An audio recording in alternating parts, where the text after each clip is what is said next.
Hello everyone. तो आज हम चलते हैं एक नए वीडियो में और एक नए राजा के साथ, नए एम्पायर के साथ। तो बहुत इनके बारे में आपने शाहजहां का जब हम लोग पढ़ रहे थे तो देखा था कि औरंगजेब जो है, औरंगजेब ये कैसे गद्दी पे बैठते हैं। इनका गद्दी पे बैठना बहुत नामुमकिन था, बट उसको इन्होंने मुमकिन बनाया कि शाहजहां की तबीयत बिगड़ती है, फिर जो दारा सिकोह होते हैं वो गद्दी पे बैठते हैं, उनके दो जो भाई गवर्नर होते हैं गुजरात और बंगाल के, वो लोग चाहते हैं कि हम लोग अपना इंडिपेंडेंट स्टेट बनाए, प्रोविंशियल बनाए, और वो आते हैं अपनी जगह को अलग करने के लिए। तब तक जो औरंगजेब होता है वो क्या करता है कि अपने कमांडर के तहत उन पे दारा सिकोह को मार देता है और खुद गद्दी पे बैठ जाता है और शाहजहां को प्रिजन में डाल देता है, मतलब घर में उनको क्वारंटाइन कर देता है। क्वारंटाइन समझ लो, घर में से उनको बाहर नहीं निकलने देता है। तो आइए हम लोग जानते हैं आज यहाँ पे औरंगजेब के बारे में। ठीक, औरंगजेब से जुड़ी सारी बातों को जानेंगे।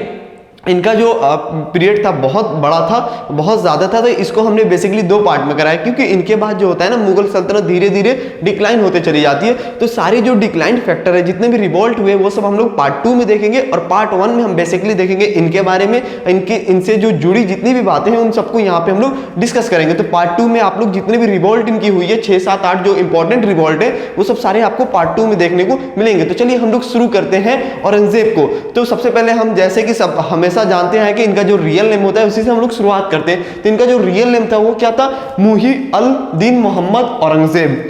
मुही-अल-दीन मोहम्मद औरंगजेब। इनका टाइम पीरियड क्या था? 1658 से लेकर 1707 तक।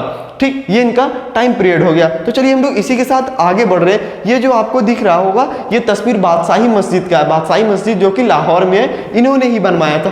तो यहाँ पे क्वेश्चंस हमारा यहीं से स्टार्ट हो जाता है। जैसे मैं कैमरे पे आया, आपकी क्वेश्चंस स्टार्ट हो जाती है। पहला क्या देखा आपने? मुही-अल-दीन मोहम्मद औरंगजेब नाम इनका हो गया। टाइम पीरियड क्या था? 1658 से लेकर 1707 तक, 1658 टू 1707 तक। देन ये क्या है? बादशाही मस्जिद है, लाहौर में है। इसको किसने बनवाया है? औरंगजेब ने इसकी तामीर करी है। ठीक, इसी के साथ हम लोग आगे बढ़ते हैं। यहां पे देखिएगा भाई, ये क्या लिखा इंट्रोडक्शन में, क्या है कि इनके फादर कौन है? शाहजहां। ठीक, शाहजहां इनके पिता हैं। शाहजहां के बारे में आपने देख लिया था कि शाहजहां को इन्होंने कैद कर दिए होते हैं, और कैद करने के बाद ये हुकूमत करने लगते हैं, क्योंकि जो औरंगजेब होते हैं वो थर्ड सन होते हैं। किसके? शाहजहां के। तो जो ऐसा माना जाता है जो बड़ा बेटा होता है वही राजा बनता है। तो ये तो राजा तो कभी बन ना पाते। तो इन्होंने अपने भाइयों को मारा। सिंपल वर्ड में समझ लीजिए कि अपने भाई को मारकर अपने बाप को कैदी बनाकर औरंगजेब गद्दी पे बैठते हैं। तो आप देख रहे हो, सुल्तान बनने के लिए किसी भी हद तक इंसान पार कर सकता है। ये सुल्तान के टाइम में भी था, अभी सत्ते में भी यही चल रहा है। सत्ता मतलब डेमोक्रेसी के टाइम में भी यही चल रहा है। गद्दी पे बैठने के लिए कोई किसी का नहीं होता है। ठीक, अब इसकी मदर का क्या नाम था? मुमताज महल। ठीक, मुमताज महल इनकी मदर का नाम था। और इनकी बीवी का नाम क्या था? रबाउत दुरानी। रबाउत दुरानी इनकी बीवी थी। ठीक, ये 3 चीजें हो गई। अब आती है इनकी पैदाइश कब हुई थी? 3 नवंबर 1618। आगे बात समझ में। अब आपको पता है कि चिल्ड्रन डे भी आता है, ठीक, नवंबर में, और 3 नवंबर को इनका जन्म होता है। अब ये इनका इंतकाल कब होता है? 3 मार्च को। कब? 1707 में। ये दोनों चीज सिमिलरिटी थोड़ी बहुत मिल रही है, तो इससे आप लोग थोड़ा सा याद करने की कोशिश कीजिएगा। 3 नवंबर को पैदा होते हैं और 3 मार्च को इनकी डेथ हो जाती है। पैदा कब होते हैं? 1618 में। इंतकाल कब होती है? 1707 में। बहुत ज्यादा दिन तक ये जिए होते हैं। ठीक, देन इनको दफनाया कहाँ जाता है? ये सवाल सबसे ज्यादा पूछा जाता है कि इनको दफनाया कहाँ जाता है? इनको दफनाया जाता है औरंगाबाद में। औरंगाबाद कहाँ पे है भाई? महाराष्ट्र में है। महाराष्ट्र में ये बहुत ज्यादा पॉपुलर, जो ये डिस्ट्रिक्ट औरंगाबाद होता है, बहुत ज्यादा पॉपुलर रहता है हमेशा अपने पॉलिटिकल को लेकर। पॉलिटिकल जो वहां पे जो सिनेरियो होती है उसको लेकर महाराष्ट्र में बहुत ज्यादा ये पॉपुलर है औरंगाबाद। देन हम लोग, ये इंट्रोडक्शन हो गई। इंट्रोडक्शन से रिलेटेड जितने सवाल आएंगे, इससे ज्यादा कुछ नहीं पूछा जा सकता है इनके इंट्रोडक्शन से। ठीक, देन आते हैं हम लोग नेक्स्ट पे। ये देखिएगा, मोर अबाउट औरंगजेब। औरंगजेब के बारे में हम लोग देखते हैं और क्या क्या चीजें पूछी जा सकती हैं। He was also known as Darvesh and Zinda Pir. इनको इन दोनों नाम से भी जाना जाता था। एक बार जामिया की क्वेश्चंस में ये था कि जिंदा पीर किनको कहा जाता है। ठीक, तो ये उसमें ऑप्शन थे आपके बालबन, गयासुद्दीन बालबन, और क्या था आपका अलाउद्दीन खिलजी, और औरंगजेब हो गए, और आपका फिरोज शाह तुगलक। इतने लोग का ऑप्शन में था। तो यहाँ पे जिंदा पीर आप याद रखिएगा कौन होगा? औरंगजेब होगा। ठीक, आगे बात समझ में। देन आते हैं he was the last effective ruler of the Mughal empire. आपको ये बात तो पता है कि जो हम लोग मुगल एम्पायर देखते हैं कहां से स्टार्ट करते हैं, बाबर, हुमायूं, अकबर, जहांगीर, शाहजहां और औरंगजेब तक। उसके बाद भी मुगल डायनेस्टी रही है, बट उसको हम लोग पढ़ते हैं लेटर मुगल पीरियड में, वहां पे हम लोग इसको पढ़ते हैं। देन क्या होता है कि यहाँ पे जो होती है ना, ये लास्ट इफेक्टिव मुगल होते हैं। इनके बाद जो मुगल होती है धीरे धीरे डिक्लाइन करती है। आगे जानेंगे जब औरंगजेब का जो पीरियड होता है वो सबसे फैलाव वाला, मतलब सबसे ज्यादा उस टाइम तक ये लोग रूल कर रहे थे। ठीक, कौन? मुगल एम्पायर। अब आते हैं then he compiled the Fatawa-e Alamgiri. अब क्या होता है कि इन्होंने एक कॉन्स्टिट्यूशन टाइप चलाया था। इनके टेन्यूर में फतवाए आलमगीरी होती है। जब आप लोग इस्लामिक रूल पढ़िएगा, Islamic rule in Mughal period, तो ये बुक बहुत ज्यादा इंपॉर्टेंट होती है। फतवाए आलमगीरी मतलब कि इसके अंदर क्या क्या चीजें थी। इन्होंने बेसिकली इसमें जितनी भी चीजें रखी थी ज्यादा वो सरिया से रिलेटेड थी। सरिया किसे कहते हैं? मुस्लिम रूल को, मुस्लिम लॉ को हम लोग सरिया कहते हैं। तो जो हमारी कंट्री थी उस टाइम आलमगीर के टाइम में, औरंगजेब के टाइम में, वो किससे रन होती थी? फतवाए आलमगीरी से, जिसमें क्या था, सरिया से ज्यादा लिए गए लॉ थे उनको पुट किया गया था। उसी से हम इनकी डायनेस्टी चलती थी। हमारा हिंदुस्तान जो रूल होता था उस टाइम सरिया के हिसाब से ही रूल होता था। ही एस्टैब्लिश सरिया rule and Islamic economics. Islamic economics कहने का मतलब जो इकोनॉमिकल जो डिसीजन लिए जाते थे वो इस्लाम से रिलेटेड लिए जाते थे। जो भी कैसे किसी को दान देना है, कैसे क्या करना है, किस हिसाब से पैसे किसी को डिस्ट्रीब्यूट करनी है, ये सब सारी चीजें इस्लाम से ली गई थी। इस्लाम के पॉइंट को लिया गया था, उसी से इसको डिस्ट्रीब्यूट किया जा रहा था। जो कंट्री रन हो रही थी, मान लीजिए इस्लामिक लॉ पे रन हो रही थी, किसके टाइम में? आलमगीर के टाइम में। थ्रू द इंडियन एंड सब कॉन्टिनेंट, जो इंडिया के आसपास इलाके थे जहां तक इनका रूल था वहां तक ये सब सारी सरिया लॉ और इस्लामिक इकोनॉमिकल रन होती थी। उसी से कंट्री इनकी रन होती थी। ये हुआ कि फतवाए आलमगीरी। ठीक, ये आप लोग देख लीजिएगा। और इसमें किस चीज का किससे ये बनाया गया था? सरिया लॉ से इनकी जो डायनेस्टी थी वो रन होती थी। और इनको दरवेश और जिंदा पीर के नाम से भी जाना जाता था। ठीक, इतनी बातें आ गई समझ में आपको। तो चलिए इसी के साथ हम लोग आगे बढ़ते हैं। एक्सपेंशन। अब क्या होता है भाई, राजा कैसे थे, इनकी रूलिंग कैसी थी, क्या था, ये सब सारे देखते हैं हम लोग। इनके टाइम में ऐसा क्या होता है, देखिए। In his time Mughal empire was at their zenith. ये अपने जेनिथ पे थे। जेनिथ मतलब टॉप पे।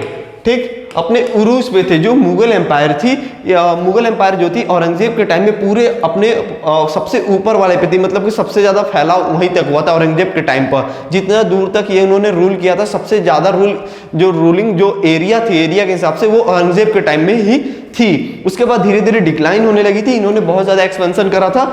अब देखते हैं, ही कनकर्ड बीजापुर इन 1686। जब हम लोग देखेंगे कि गोलकोंडा बीजापुर को इनको जो रेवल होगा उसमें भी मैं आपको बताऊंगा कि गोलकोंडा को कैसे इन्होंने कनकर्ड करा था, कैसे एनेक्सेशन ऑफ गोलकोंडा हुआ था। उस पर एक रेवल भी हुई थी, उस रेवल को भी हम लोग देखेंगे। तो ये सिंपल याद कर लीजिएगा कि बीजापुर को इन्होंने कब कनकर्ड करा था? 1686 में।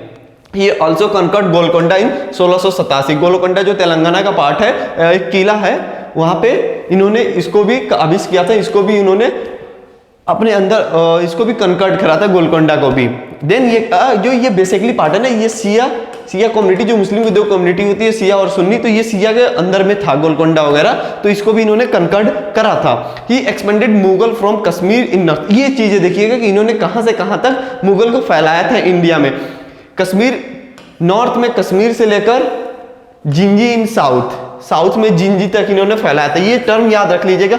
नॉर्थ में तो आपको पता है कश्मीर है, और ये जिंजी जो होगा साउथ का हो गया। देन आपका क्या आता है? हिंदू कुश इन वेस्ट। पश्चिम में ये कहां तक गए थे? वेस्ट में हिंदू कुश तक। और चित्तागोंग इन ईस्ट। चित्तागोंग इनका ईस्ट में, जो पूरब में था वो कहां तक था? चित्तागोंग में। ईस्ट वाला पार्ट जो अभी हमारा जाता है लास्ट का क्या होता है? अरुणाचल प्रदेश। ठीक, और ये हिंदू कुश मान लीजिए कि ये गुजरात। अभी हमारा वेस्ट में सबसे ज्यादा गुजरात है। साउथ में हमारा कौन है? तमिलनाडु। कश्मीर टू कन्याकुमारी सुनते हो, तो ये तमिलनाडु का पार्ट हो गया। कश्मीर तो तुम्हारा कश्मीर है ही। इतनी चीजें आ गई समझ में कि कहां से कहां तक इन्होंने मतलब पूरे हिंदुस्तान को अपने अंदर में कर लिया था। जो भी मुगल थे वो दिल्ली, लाहौर, जालंधर, मुल्तान, ये सब सिंध वगैरह का पार्ट को रूल करते थे, बंगाल वगैरह को। इन्होंने साउथ से लेकर नॉर्थ तक, ईस्ट से लेकर वेस्ट तक पूरी तरीके से अपने सल्तनत को फैलाकर रखा था। ठीक, अब आते हैं नेक्स्ट पे। अब क्या था, इनको माना जाता था बहुत ज्यादा ऑर्थोडॉक्स टाइप के थे। मतलब कि इतना सेकुलरिज्म पे बिलीव नहीं करते थे, ऐसा हिस्टोरियन का मानना है, कहना है। तो देखते हैं, सॉरी।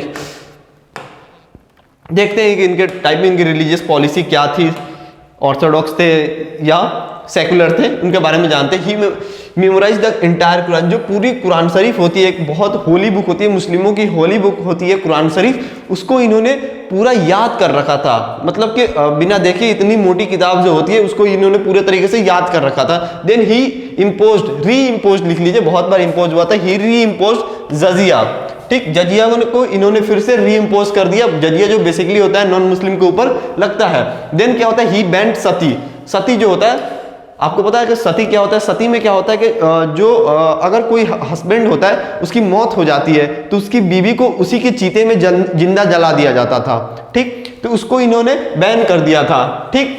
तो इनके खिलाफ इसके लिए भी बहुत सारे ये आए थे कि रिवॉल्ट हुई थी कि ये हिंदू नॉन मुस्लिम में ये क्यों इंटरफेयर कर रहे हैं, अपने मजहब का ख्याल रखें। तो जाहिर सी बात है बाद में ये बैन हो गई, जो राजा राम मोहन राय ने बैन किया था, बट उन्होंने मुगल के टाइम में भी औरंगजेब ने इस चीज को बैन किया था।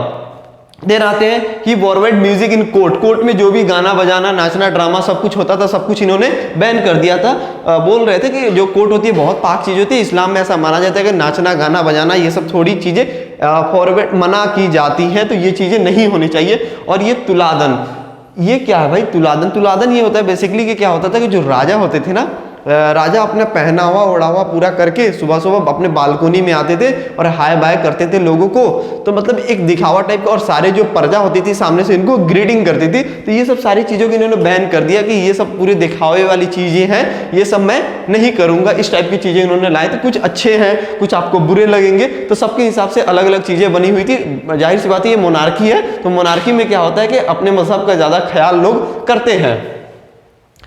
सिर्फ मोनार्की में नहीं, अभी भी होता है। तो इसीलिए सारे जो कास्ट होते हैं, सारे जो सेक्शन होते हैं, सारे सेक्शन को लोगों को चाहते हैं कि अपने डेमोक्रेसी में आए, तो अपने मजहब की लड़ाई वो लड़ेंगे, ठीक। आगे बात समझ में। अब आता है इन्होंने कुछ कंस्ट्रक्शन भी करा, सारे कंस्ट्रक्शन इनके अब्बा भी नहीं करा था, इन्होंने भी कुछ कंस्ट्रक्शन करी थी। ऐसा ये मानते थे कि इनका ये इन्होंने अपने फादर का बहुत ज्यादा क्रिटिसिज्म करा था। इनका कहना था कि जो शाहजहां थे उन्होंने क्या किया था कि बहुत ज़्यादा पैसे खर्च कर दिए थे मोनूमेंट्स वगैरह में, ठीक, जो कि नहीं होने चाहिए थे। क्या होता है ना कि जब कोई कंट्री होती है, अभी जैसे इंडिया चल रही है, इंडिया की जो अभी सिचुएशन है, तो यहाँ पे ज़्यादा जरूरी है लोगों के एजुकेशन, हेल्थ और सड़क वड़क जो इनकी इंफ्रास्ट्रक्चर जो डेली नीड है उसको बनाया जाए। अब अभी कोई बोलते हैं कि ताजमहल के सामने हम लोग येलो महल बनाने जा रहे हैं, तो ये बेतुकी बात हो जाएगी, क्योंकि अभी जो नीड है वो क्या है कि लोगों को हिफाजत देना, उनको फूड देना, कॉलेज देना, एजुकेशन, ये सब सारी चीजें, मतलब कि जो आम जिंदगी जिसपे चल रही है वो सप्लाई करना। बट क्या होगा जब येलो हाउस बन जाएगा तो आने वाली जो जनरेशन होगी वो याद करेगी। तो उन्होंने कुछ बनाया, जैसे ताजमहल बना। अभी के लिए तो ये अभी के गवर्नमेंट के लिए, जो भी गवर्नमेंट आती है इंडिया के लिए बहुत प्राइड फील होता है कि हमारे यहाँ एक कोई अजूबा चीज है। अजूबा क्या मतलब कि बहुत अच्छी चीज है कि जो लोग देखने आते हैं, पर्यटक आते हैं, टूरिस्ट आते हैं हमारे यहाँ ताजमहल की वजह से। बट उस टाइम जब ताजमहल बनी होगी तो किसी ना किसी के पेट पे लात मार के तो बनी होगी, क्योंकि गवर्नमेंट के पास आती है टैक्स, टैक्स होता है पब्लिक के वेलफेयर के लिए, तो पब्लिक के वेलफेयर में ना जाकर किसी मोनूमेंट्स में वो पैसा जाता है। तो उस टाइम के जो लोग होते हैं वो सफर करते हैं। कोई भी मोनूमेंट्स, कुछ भी अच्छी चीजें बनती है, जो बड़ी इमारतें होती है जिसमें बहुत ज्यादा एक्सपेंशन होता है, तो हमारे आपके पैसे से बनते हैं, तो हमारे आपके जो वेलफेयर के पैसे होते हैं उसको कट करके उस चीज में डाला जाता है। आगे बात समझ में। देन आता है कि ये मोती मस्जिद, मोती मस्जिद आपने देखा था शाहजहां ने, तो शाहजहां ने जो मोती मस्जिद बनवाया था वो कहाँ बनवाया था भाई, वो आगरा के किले में बनवाया था। शाहजहां जो मोती मस्जिद बनवाए थे वो आगरा के किले में बनवाए थे, बट इन्होंने जो बनवाया है ओल्ड दिल्ली की जो पुरानी किले, पुराना किला बोल रहा हूं मैं, लाल किला जो है उसमें इन्होंने बनवाया था, जहां पे अभी भी रिपब्लिक डे और इंडिपेंडेंस डे के दिन झंडा जो होस्ट होता है वो यहीं से होता है, लाल किले होता है। इसके अंदर जो मस्जिद बनवाई है उसका भी नाम मोती मस्जिद है, और जो आगरा के किले के अंदर है उसका भी नाम मोती मस्जिद है। तो इसमें थोड़ा सा कंफ्यूज मत होइएगा। अगर क्वेश्चंस में आता है कि लाल किले के अंदर, दिल्ली वाले लाल किले के अंदर मोती मस्जिद किसने बनवाई, तो औरंगजेब होगा। बट सेम टाइम वही क्वेश्चंस होगा कि आगरा वाले किले के अंदर जो मोती मस्जिद बनवाई है वो किसने बनवाया है, तो शाहजहां ने बनवाया है, ठीक। अब आते हैं बीवी का मकबरा। ये बहुत बार पूछा जाता है बीवी का मकबरा कहाँ पे है। ये क्या है कि अपने बीवी के लिए बनवाया था औरंगाबाद में, कौन, औरंगजेब, ठीक। अब यहीं पे होता है कि जो औरंगजेब की फर्स्ट पार्ट होती है यहीं पे हो जाती है खत्म। अब क्या होता है, औरंगजेब का इतना छोटा पीरियड नहीं था। अब जानेंगे कि औरंगजेब के बाद जो मुगल डायनेस्टी है क्यों डिक्लाइन होते चली जाती है। लोग मानते हैं कि बहुत ज्यादा कॉन्कर्ट किए थे, जैसे कि क्या होता है कि इन्होंने बहुत सारी चीजें आई थी इनके टाइम में। जाट होते हैं ना फार्मर में, उन्होंने रिवोल्ट करी थी। मरवार वाले जो थे राठौड़ वगैरह, उन्होंने भी इनके सामने रिवोल्ट की थी। सिख गुरु को इन्होंने मारा था, जो 9th गुरु थे सिख वाले लोग भी इनके सामने रिवोल्ट किए थे। ऐसे बहुत सारी रिवोल्ट आएंगे जो हम लोग इसके सेकंड पार्ट जब पढ़ेंगे तो उसमें हम लोग बहुत सारे रिवोल्ट का सामना करेंगे, उससे बहुत ज्यादा क्वेश्चंस बन सकते हैं। इसी हिसाब से जो मुगल डायनेस्टी थी धीरे धीरे डिक्लाइन होती चली गई, यही सब सारी हो जाती। तो चलिए हम लोग फिर से मिलेंगे नेक्स्ट एपिसोड में औरंगजेब के रिवोल्ट के साथ। Okay, thank you.